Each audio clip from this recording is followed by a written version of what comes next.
मेरा हार्दिक रानंदित जय गुरु के तुमी विप्लवी ग्रंथ से आज हम लोग एक कथा का परिवेशन करेंगे जिसका शीर्षक है परम प्रेममय। यह 1949 साल की बात है। श्री ठाकुर पाबना से आना अभी कुछ ही वर्ष हुआ था। सत्संग आश्रम का क्रम प्रतिष्ठान उस समय शैशव काल में था। स्थानीय लोग आश्रम के संबंध में अपनी अपनी मनगढ़ंत धारणा बना रहे थे। इसके बावजूद आश्रम में समाज के विभिन्न तरह के लोगों का आना जाना लगा रहता था।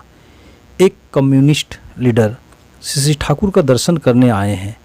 वे लगातार 2-3 दिनों से श्री ठाकुर के साथ देश एवं समाज की समस्याओं उसके समाधान के संबंध में चर्चा कर रहे हैं और आश्रम की गतिविधियों का अवलोकन कर रहे हैं। देख सुनकर जितनी जानकारी प्राप्त कर रहे हैं उतना ही वे आश्चर्यचकित होते जा रहे हैं। एक दिन सुबह प्रार्थना के बाद वे देवघर शहर की तरफ टहलते हुए निकले। कुछ दूर जाने के बाद अचानक उनको बचपन के एक दोस्त से मुलाकात हो गई।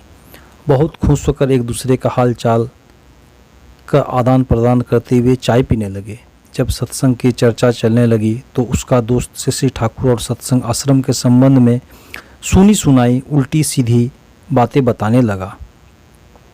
यह कम्युनिस्ट लीडर आक्रोशित होकर अपने बचपन के दोस्त से बोले, जो स्वयं अपनी आंखों से देखे नहीं हो उसके संबंध में अपना मंतव्य क्यों देते हो।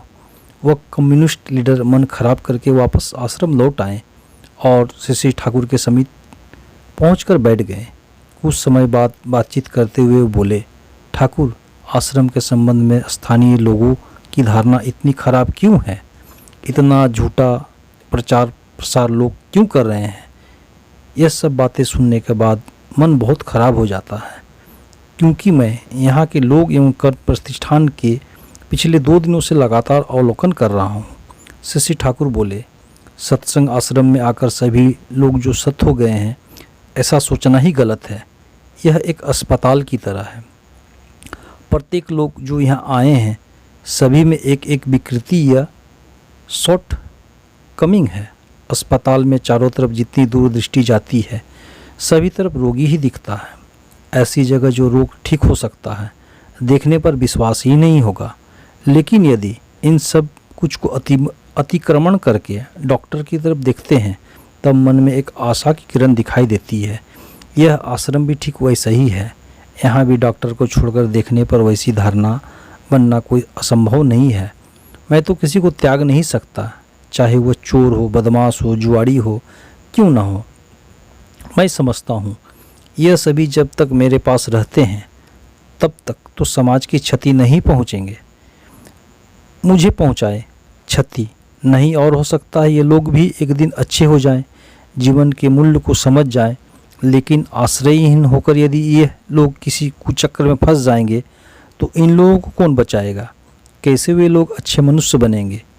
हो सकता है इन लोगों के कारण कोई आचरण शहर के लोगों में ऐसी धारणा पैदा किया हो, लेकिन मैं तो इसके लिए मजबूर हूँ।